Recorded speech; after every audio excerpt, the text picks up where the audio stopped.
This is among the cheapest 4K TV we've seen, costing well below models like the $599 Hisense 55H9F and even the 43-inch Vizio M-Series Quantum at $349. This RCA 50-inch 4K TV doesn't do much to move display technology forward, but it does bring high-end features down to a mass market price, and its shortcomings are easy to overlook and sometimes remedy at this price.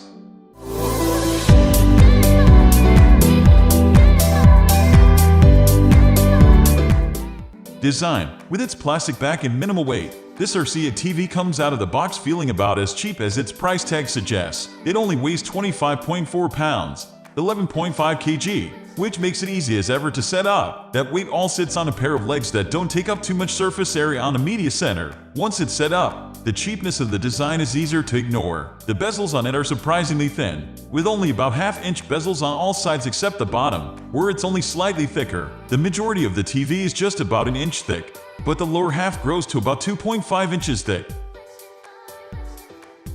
Smart TV, Roku TV. When it comes to smart TV platforms, Roku's is among the best. It has access to almost every streaming service you'll want, including the ability to cast content to the TV. The operating system is surprisingly quick considering RCA likely didn't spring for a premium processor to run it. That said, it occasionally hitches when trying to scrub through content within apps, particularly when it's 4K content. Adding different apps is easy, and the platform is perfectly straightforward. That even carries over to the display settings, which feel more like a seamless part of the Roku TV operating system than a labyrinth of menus and submenus buried in a user interface from the late 90s.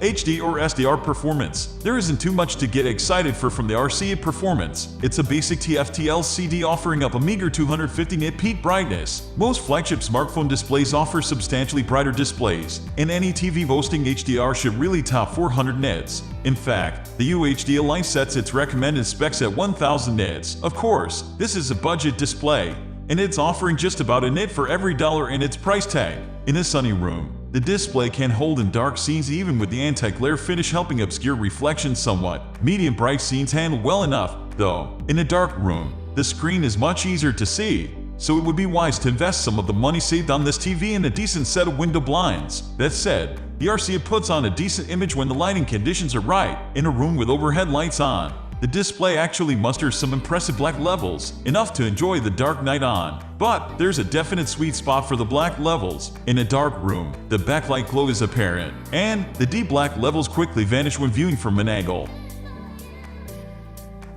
4K or HDR performance. Watching 4K content, there's no question that the display is sharp. That shows up particularly well in fine hairs, like we see so much of in the Blender Animation Cosmos laundromat. It truly lends a lifelike texture to the sheet. Though we had to get closer to the screen to see all the extra detail 4K offered, the Hunters on Prime Video also had plenty of detail in 4K, as did The Boys. But where 4K succeeds at delivering all that extra granular detail, the HDR mode doesn't do as great a job delivering extra color and light detail. It may be to its credit that it doesn't try to force some overly saturated, punchy colors, but the result of HDR is almost muted colors compared to SDR. We rewatched the opening barbecue scene of Hunters in SDR, and many of the colors were more saturated than in 4K HDR on the RCA. That doesn't necessarily make it bad. Cosmos Laundromat in 4K HDR is still a punchy, colorful delight. The glowing red eyes of Homelander in his drug house raid at the opening of the Season 1 finale looked spectacular enough, with the glowing red eye lasers brightening up the scene only for it to quickly fall back to black. It's not easy to get detail out of the dark areas of the scene, but there is some detail. Sound. The audio on the RCA RTRU5027 is a mixed bag.